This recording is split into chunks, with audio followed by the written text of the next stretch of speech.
Hello नमस्कार दोस्तों, आप लोगों का स्वागत है टेंशन फ्री स्टडी में।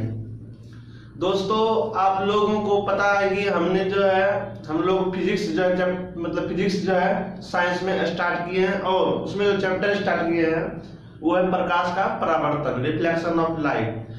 तो हम लोग जो है उसमें कल जो है प्रकाश का परावर्तन पॉइंट तक हम लोग पढ़े थे। उससे पहले जितना भी किरण क्या है, प्रकाश क्या है, किरण पुंज के कितने प्रकार होते हैं या किरण पुंज क्या है, वो सभी जो है पिछले वीडियो में मैंने पढ़ा है। मतलब ये जो तीसरा वीडियो है, आज डे है, कौन सा डे है? आज डे 3 है। और फिजिक्स जो है हम लोग कौन सा स्टार्ट किए हैं? प्रकाश का परावर्तन। अब हम यहाँ से अपना जो है अब प्रकाश का परावर्तन जब हम समझ गए किसे कहते हैं तो एक बार रिवीजन करा देते हैं कि प्रकाश जब किसी भी सतह से या वस्तु से टकराकर, सतह से बोलिए या वस्तु से टकराकर वापस जिस दिशा से जाती है उसी दिशा में लौट जाती है तो उसे प्रकाश का परावर्तन कहते हैं। इसीलिए हम बार बार इनको रिपीट कर रहे हैं क्योंकि आपका जो चैप्टर है पूर्णतः बेस्ड है प्रकाश के परावर्तन पर।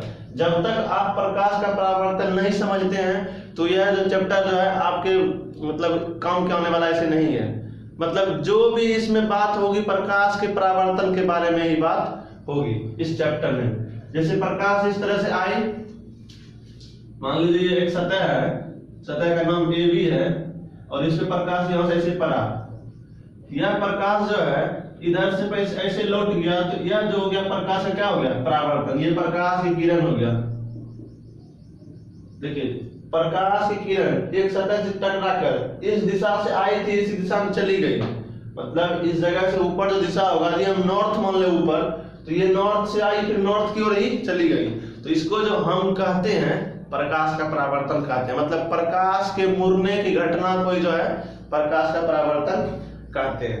अब हम अपना जो है नेक्स्ट पॉइंट जो है जो उसके आगे है प्रकाश का परावर्तन का नियम जो है हम वो पढ़ेंगे।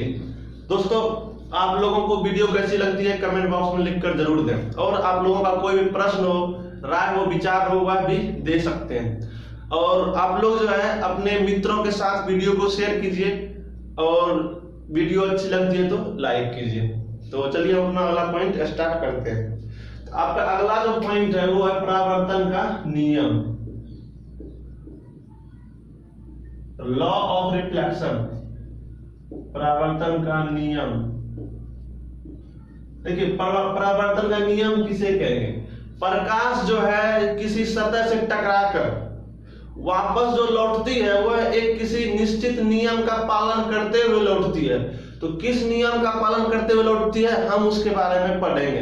तो पहले आप जो है प्रकाश का परावर्तन का नियम यदि इसका परिभाषा लिखना चाहते हैं तो आप लोग लिखिए कि जब प्रकाश की किरण किसी सतह से एक निश्चित नियमों के अनुसार प्रकाश परावर्तित होती है या लौटती है तो उसे हम जो है प्रकाश, उस नियम को जो है हम परावर्तन का नियम कहते हैं। उसे हम क्या कहते हैं? परावर्तन का नियम। आप इसे जो है वीडियो रोक रोक करके लिख लीजिए इस परिभाषा को।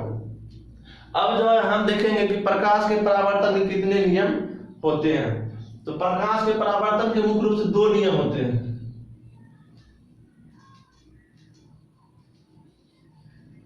परावर्तन के 2 नियम होते हैं। परावर्तन के जो होते हैं, प्रकाश के परावर्तन के 2 नियम होते हैं। तो दोनों नियम जानने से पहले कुछ जो है मुख्य पॉइंट है, पद है जिसका कि प्रयोग उस नियम में होगा, उसको जानना आपको पहले बेहद जरूरी है। उसमें पहला पॉइंट हो गया जिसे आपतित किरण किसे कहेंगे? आपतित किरण। तो आपतित किरण जब प्रकाश किरण किसी सतह पर आती है, आने वाली किरण को क्या करते हैं? जैसे देखिए, यह एक सतह हो गया ए बी, तो इस पर जो प्रकाश ये आ रही है, तो ये जो प्रकाश आ रही है तो इसको हम बोलेंगे आपतित किरण। आने वाली किरण को क्या बोलेंगे? आपतित किरण। ये हो गया आपतित किरण। तो प्रकाश जिस बिंदु पर आती है उस पर हम एक अभिलंब डालते हैं। अभिलंब इसलिए डालते हैं कि उससे अभिलंब से ही हम जो है कोण को मापते हैं। अभिलंब से ही हम क्या करते हैं? कोण को मापते हैं। तो जिस बिंदु पर प्रकाश केंद्रित हुआ है, परावर्तित होने के लिए पड़ा है, उस बिंदु पर हम अभिलंब डालते हैं। कि अभिलंब मतलब डाले तो इसी से हम जो है कोण को मापेंगे। तो ये मेरा आने वाला प्रकाश क्या हो गया, आपतित किरण। तो आप इसका जो परिभाषा लिखिएगा कि आने वाली किरण को परावर्तित होने के लिए आने वाली प्रकाश किरण को हम क्या कहते हैं, आपतित किरण कहते हैं। या किसी सतह पर पड़ने वाली किरण को भी हम आपतित किरण कह सकते हैं। अपना लैंग्वेज में समझिए और लिख लीजिए। आपतित किरण में जो आ रहा है ये किरण मतलब परावर्तित होने के लिए उसको हम क्या कहेंगे, आपतित किरण कहेंगे। और नेक्स्ट आपका है पॉइंट दूसरा, आप लोग से वीडियो पॉज करके सुन के थोड़ा लिख लीजिए, इससे टाइम का बचत हो जाएगा। आपतन बिंदु मतलब जब प्रकाश की किरण किसी सतह पर जिस बिंदु पर आपतित होती है, प्रकाश किरण ये जो है आपतित किरण जिस बिंदु पर आपतित होती है इसको हम कहते हैं आपतन बिंदु। आपतन बिंदु आप इसका परिभाषा लिख सकते हैं कि प्रकाश की आपतित किरण जिस बिंदु पर आती है या आपतित मतलब आती है उसे हम कहते हैं आपतन बिंदु। प्रकाश की आपतित किरण जिस बिंदु पर आती है उसे हम आपतन कोण आपतन बिंदु कहते हैं। आपतन बिंदु जिस बिंदु पर आती है या पड़ती है। अब जो है नेक्स्ट आपका यहाँ आपतन बिंदु को हम ओ से ओ नाम दे दिए। अब नेक्स्ट पॉइंट जो आपका है तीसरा वो है परावर्तित किरण। परावर्तित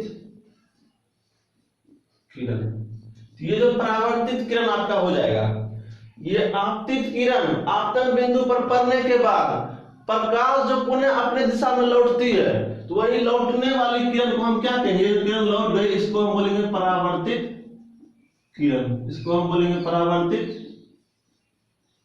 किरण।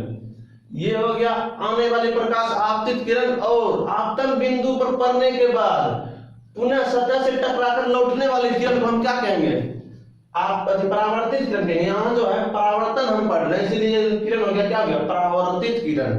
मतलब सतह से टकराकर वापस अपने दिशा में लौट गई, ये आपका हो गया परावर्तित किरण। तो आप इसका सबका परिभाषा आप जो है जैसे हम बोल रहे हैं इसको सुन सुन के आप लोग नोट्स बुक में नोट करते जाइए। एकदम जो है जैसे ऑफलाइन में आप पढ़ते हैं हम आपको उसी तरह से पढ़ाएंगे। नोट्स भी जो है ऑब्जेक्टिव टाइप क्वेश्चन हो या सब्जेक्टिव सब आपको हम पीडीएफ के रूप में देंगे। तो आपको यहां तक समझ में आ गया है। चौथा पॉइंट जो आपका है अभिलंब है। अभिलंब जो आपका होता है आपतन बिंदु पर मतलब आपतित किरण के द्वारा जो आपतन बिंदु बनता है उस आपतन बिंदु पर खींचा गया लंब को हम अभिलंब कहते हैं। इसका परिभाषा आप लिख लीजिएगा कि आपतन बिंदु पर खींचा गया लंब को अभिलंब कहते हैं। तो आपको हम उम्मीद करते हैं कि चारों पॉइंट समझ में आ गया होगा। यदि आप लोगों को समझ में आ जाती है सभी बातें तो आप हमें वीडियो कमेंट बॉक्स में मतलब बता दें कि हाँ हमें सभी समझ में आ जाती है। नहीं तो हम जो है डाउट में रहते हैं कि स्टूडेंट को क्या समझ में आया क्या नहीं आया। देखिए आप यदि सामने होते तो हम आपसे पूछ लेते समझ में आया कि नहीं आया। आप यदि हमसे दूर हैं तो आप हमें कमेंट के जरिए ही बता सकते हैं कि आपको समझ में आता है कि नहीं आता है। तो ये चारों पॉइंट देखने के बाद जो है हम एक देख लेते हैं पांचवा पॉइंट। आपका पांचवा पॉइंट हो जाएगा आपतन कोण। देखिए ये जो आपतन कोण हम लिखे हैं तो ये देखिए आपतित किरण आप परिभाषा जो लिखिएगा तो आपतित किरण अभिलंब के साथ, ये अभिलंब है और आपतित किरण अभिलंब के साथ जो कोण बनाती है, ये कोण बना रहा होगा, ये कोण मतलब ये कोण बना रहा होगा यहां से यहां तक। तो आपतित किरण अभिलंब के साथ जो कोण बनाती है हम उसको क्या कहते हैं, उसको हम आपतन कोण कहते हैं। देखिए आपतित से है आपतन कोण बना हुआ, तो आपतित किरण अभिलंब के साथ जो कोण बनाती है उसे हम आपतित किरण कहते हैं। अरे आप आपतन कोण कहते हैं। और आपतन कोण को जो है आई से सूचित करते हैं, आई से सूचित करते हैं। ये आपका कोण क्या हो जाएगा, आई हो जाएगा। आपतन कोण क्या होता है, आई। तो ये पॉइंट आप समझ गए। और छठा जो पॉइंट आपका होता है परावर्तन कोण होता है। परावर्तन कोण, तो ये जो है परावर्तित किरण अभिलंब के साथ। अब देखिए कोण हम जब भी मापते हैं मतलब यहाँ पे, तो वो जो है अभिलंब के साथ ही मापते हैं। जब भी हम मापते हैं तो अभिलंब के साथ ही मापते हैं। तो आपतित किरण अभिलंब के साथ जो कोण बनाती है उसे आपतन कोण कहते हैं। परावर्तित किरण अभिलंब के साथ जो कोण बनाती है उसे परावर्तन कोण कहते हैं। ये आपका हो गया परावर्तन कोण, और परावर्तन कोण को आर से सूचित करते हैं। आप इन सभी को नोट्स बुक में नोट कर लीजिए। और ये आपका हो गया आर एंगल, मतलब कि परावर्तन कोण, और ये हो गया आपतन कोण। तो यहां तक आपको पॉइंट समझने में कोई परेशानी नहीं होगी। तो अब जो है हम अब बढ़ते हैं हम कि प्रकाश के परावर्तन के दो नियम कौन कौन होते हैं। अभी तो ये 6 पॉइंट लिखाए हैं, ये 6 पॉइंट जो है आपको इस दोनों नियम में मिल जाएगा। तो हम जो है इसे मिटाकर आगे अपना आपका नियम बताते हैं। प्रकाश के परावर्तन के 2 नियम होते हैं, उसमें आपका पहला नियम क्या कहता है। आपका प्रकाश का परावर्तन का जो पहला नियम हो जाएगा, ये कहता है पहला नियम कि आपतन कोण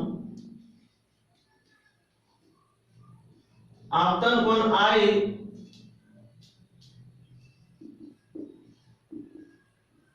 बराबर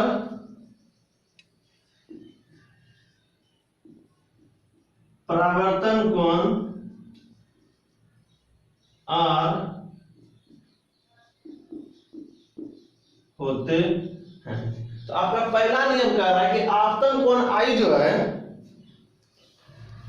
आपतन कोण आई जो है इस परावर्तन कोण आर के बराबर होते हैं। मतलब आपतित किरण जो अभिलंब के साथ कोण बनाया, वही उतने कोण जो होगा परावर्तित किरण जो अभिलंब के साथ कोण बनाया। इसका मतलब आई बराबर क्या हो जाएगा, आर। तो पहला जो नियम है उसमें आपको हो जाता है आई बराबर आर। ये हो गया पहला नियम, प्रकाश के परावर्तन का पहला नियम कि आपतन कोण जो है आई बराबर होता है परावर्तन कोण आर के। और दूसरा नियम जो आपका है, दूसरा नियम क्या कहता है, आपतित किरण, परावर्तित किरण, और ये इसका नाम क्या है, अभिलंब है। अभिलंब, बहुत बार बोल चुके इसको, आप अभिलंब नाम दीजिए। ये हो गया अभिलंब। आपतित किरण, परावर्तित किरण और आपतन बिंदु पर खींचा गया अभिलंब, ये तीनों जो है क्या होते हैं, एक ही समतल में होते हैं। यही आपका दूसरा नियम है। तो लिखिएगा आपतित किरण, आपतित किरण, परावर्तित किरण, आपतित किरण, परावर्तित किरण, देखिए आपतित किरण और परावर्तित किरण, उसके बाद आपतन बिंदु पर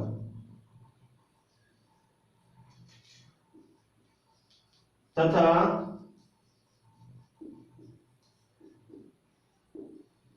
आपतन बिंदु पर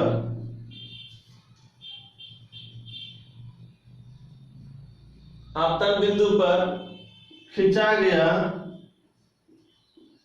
अभिलंब।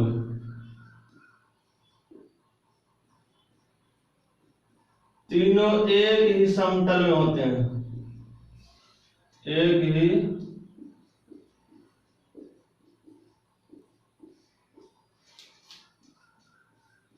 ही समतल में होते हैं। दूसरा नियम आपका है कि आपतित किरण, परावर्तित किरण और आपतन बिंदु पर खींचा गया अभिलंब, तीनों देखिए एक समतल में है कि नहीं। ये तीनों क्या है, एक समतल में है, एक ही समतल में, एक ही तल में है। ये आपका दूसरा नियम हो गया। प्रकाश का परावर्तन का नियम बहुत ही महत्वपूर्ण है। आपको जो है ऑब्जेक्टिव पूछे या सब्जेक्टिव पूछे या जो भी पूछे प्रश्न, तो आपको इससे प्रकाश के परावर्तन के नियम से जरूर पूछा जाएगा। और यदि आपको प्रकाश का परावर्तन का नियम याद रहता है, तो आगे जो आप न्यूमेरिकल्स बनाएंगे वो सभी प्रश्न आपसे आसानी से बनेंगे। तो आप लोग इसे जो है बढ़िया से याद रखिए, मतलब रिवीजन कीजिए बार बार। और अपना रिवीजन से जो है देखिए, प्रैक्टिस मेक्स मैन परफेक्ट, मतलब जो है अभ्यास जो है मनुष्य को मतलब परफेक्ट बनाता है, मतलब पूर्ण बनाता है। इसलिए आप लोग अभ्यास को जो है कभी छोड़िए नहीं। अब आपका नेक्स्ट पॉइंट है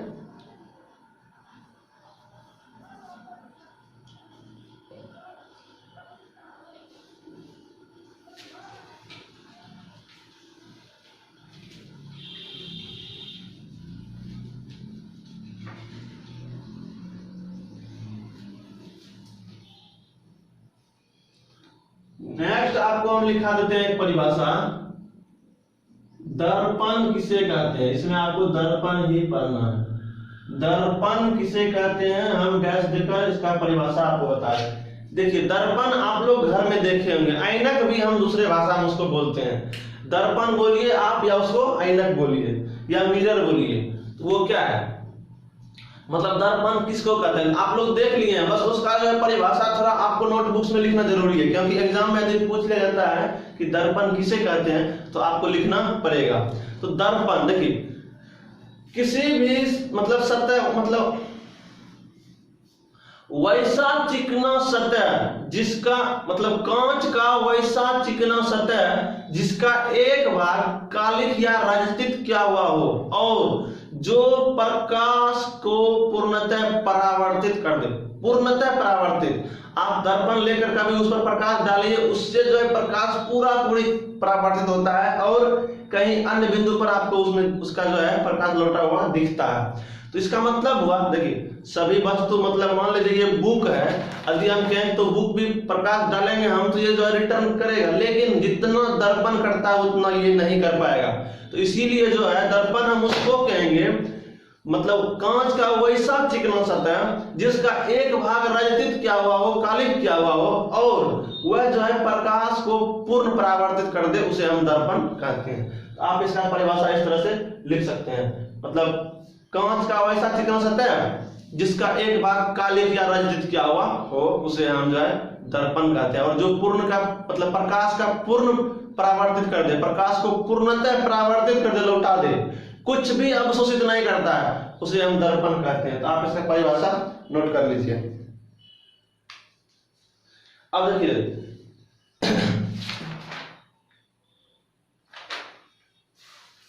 दर्पण के बाद हम देखेंगे कि समतल दर्पण थोड़ा।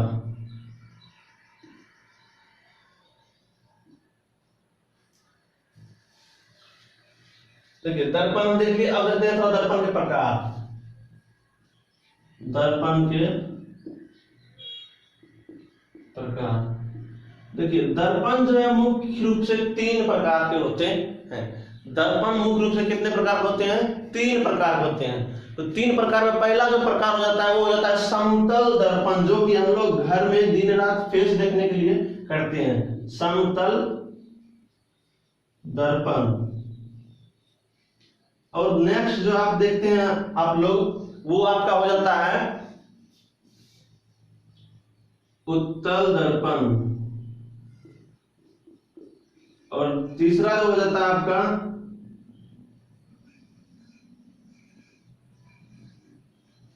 अवतल दर्पण। ये आपका समतल दर्पण, उत्तल दर्पण, अवतल दर्पण, 3 दर्पण हो गया।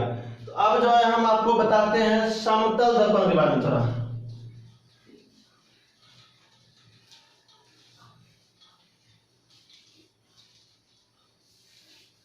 परावर्तन का नियम हो गया, प्रकाश परावर्तन का नियम। अब ये समतल दर्पण है, जैसे देखिए यदि आपका मान लीजिए क्या है, एक समतल दर्पण, इसका एक भाग क्या हुआ, रजतित किया हुआ है, कालिख किया हुआ है। यदि इस पर प्रकाश की किरण लंबवत पड़ती है, लंबवत मतलब 90 डिग्री के कोण पड़ती है इस पर, यदि प्रकाश की किरण, ये प्रकाश किरण है, यदि समतल दर्पण पर लंबवत पड़ती है तो प्रकाश किरण जो पुनः लौटती है फिर इसी पाथ से लौट जाती है, इसी रास्ते से लौट जाती है। आप लोग कभी जो है अपना घर में जो दर्पण यूज करते हैं समतल, उस पर कभी जो है सीधा लाइट जलाइए, आप देखिएगा कि वो लाइट रिटर्न होकर जो है फिर वहीं से टॉर्च मतलब जलाते हैं तो टॉर्च के मतलब बिंदु पर ही पड़ जाता है, ऐसे यदि जलाते हैं तो मेरे मुख पर ही पड़ जाता है। तो मतलब हम ये कह सकते हैं जब प्रकाश किरण समतल दर्पण में लंबवत मतलब 90 डिग्री कोण दोनों तरफ बनना चाहिए, यदि डालते हैं तो प्रकाश पुनः जिस रास्ते से लौटी है उसी रास्ते में लौट जाती है। तो आप इस बात को भी नोट करके लिख सकते हैं, समतल दर्पण में ऐसा होता है, और वो भी जब 90 डिग्री में होगा तब। तो अब जो है हम देखेंगे नेक्स्ट पॉइंट, प्रतिबिंब देखेंगे, दर्पण देख लिए, अब हम देखेंगे प्रतिबिंब। और ये जो उत्तल दर्पण है, अवतल दर्पण है, इसके बारे में हम अगला आगे जो है दोनों को जो है एकदम पहले बताएंगे, उत्तल दर्पण क्या है, अवतल दर्पण क्या है, उत्तल कैसे बना है, अवतल कैसे बना है, इन दोनों के बारे में हम डिटेल से बताएंगे। पहले आपका पॉइंट जो है आ जाता है प्रतिबिंब। आपको दर्पण के बारे में बता दिए कितना प्रकार का होता है। अब आपको जो है देखना है प्रतिबिंब।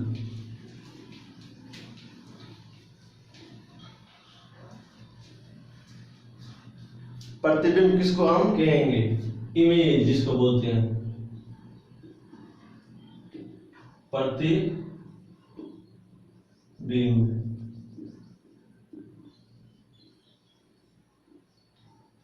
इमेज, इमेज जो कहेंगे, देखिए जब प्रकाश की किरण किसी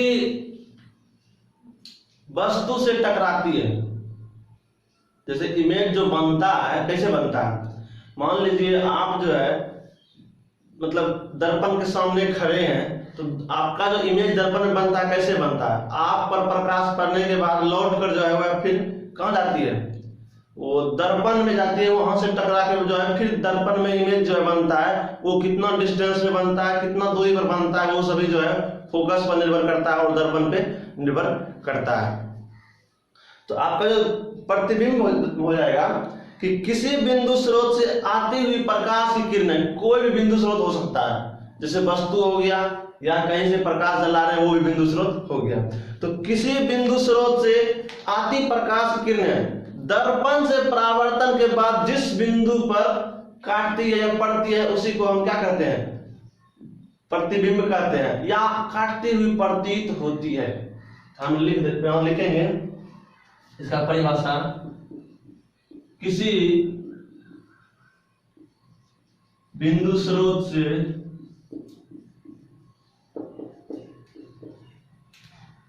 आती हुई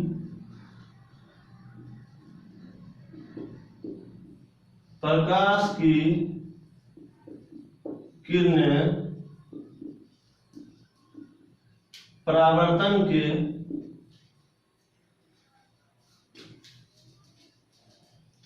दर्पण से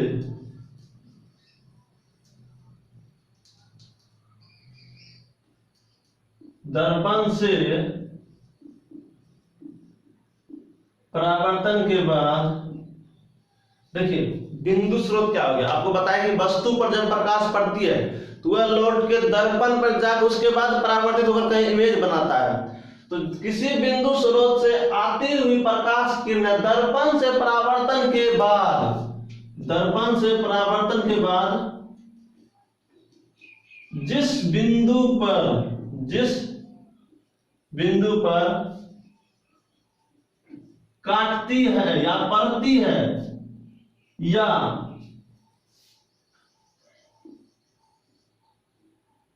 काटती हुई प्रतीत होती है, प्रतीत मतलब आभास होती है,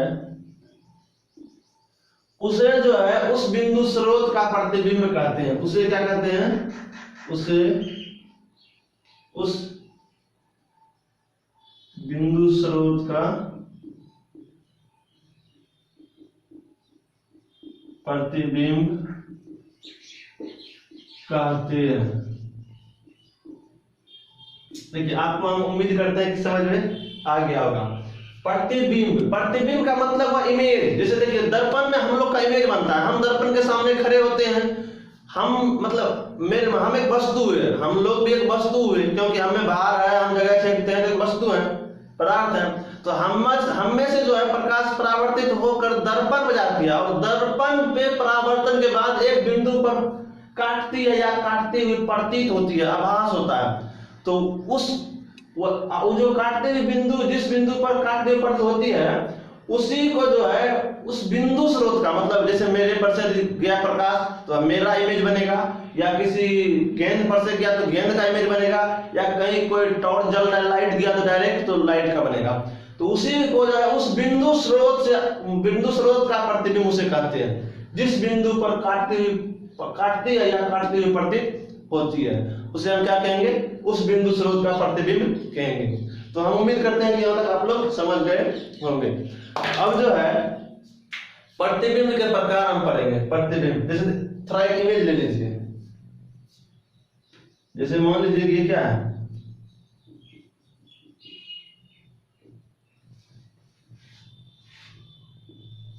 ये मान लीजिए कि दर्पण है, ये दर्पण हो गया।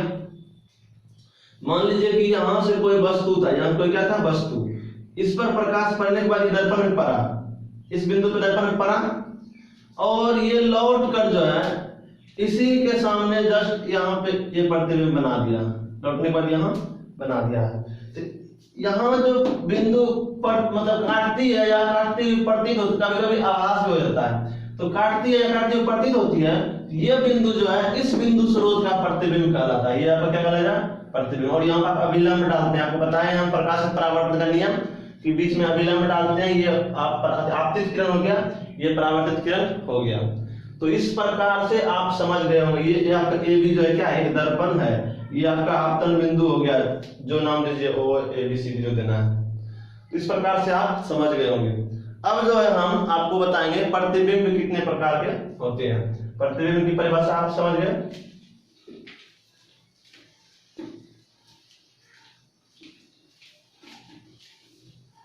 आप लोगों का कोई परेशानी हो व्हाट्सएप पर भी संपर्क कर सकते हैं।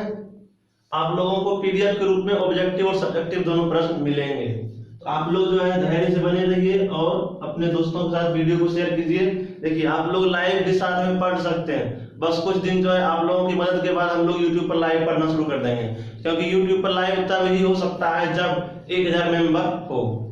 तो आपका प्रतिबिंब के प्रकार जो होते हैं, 2 होते हैं। तो कितना होते हैं, 2 प्रकार होते हैं। 2 में आपका एक हो जाता है वास्तविक प्रतिबिंब, वास्तविक, और दूसरा हो जाता है आभासी प्रतिबिंब।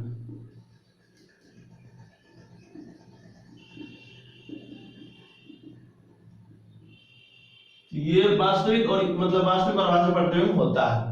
देखिए दोस्तों, वीडियो लंबी ना हो जाए इसके लिए हम वीडियो को यहीं रोकते हैं। आपसे अगली वीडियो में मिलेंगे, क्योंकि वीडियो जो है 30 मिनट करीब होने वाला है। तो आपको जो अगला वीडियो स्टार्ट होगा उसमें फिर ऐसा स्टार्ट करेंगे वास्तविक प्रतिबिंब क्या होता है, आभासी प्रतिबिंब क्या होता है। तो आप लोग अभी किसी जितना पढ़ने रिवीजन कीजिए, नोट्स बनाइए, और आप लोग का कोई भी प्रश्न हो तो आप जो है कमेंट बॉक्स में दीजिए। और वीडियो कैसी लगती है इसको बताना आप लोग नहीं भूलें। ये लाइक करें वीडियो को और कमेंट्स में बताइए आपको वीडियो कैसी लगी है, क्या कुछ कमी है वो भी बताइए। उसके बाद आप लोगों को क्वेश्चन तो ग्रुप में, व्हाट्सएप ग्रुप में जो है पीडीएफ के रूप में मिल जाएगा। तो मिलते हैं अगली वीडियो में, तब तक के लिए जय हिंद, जय भारत, धन्यवाद।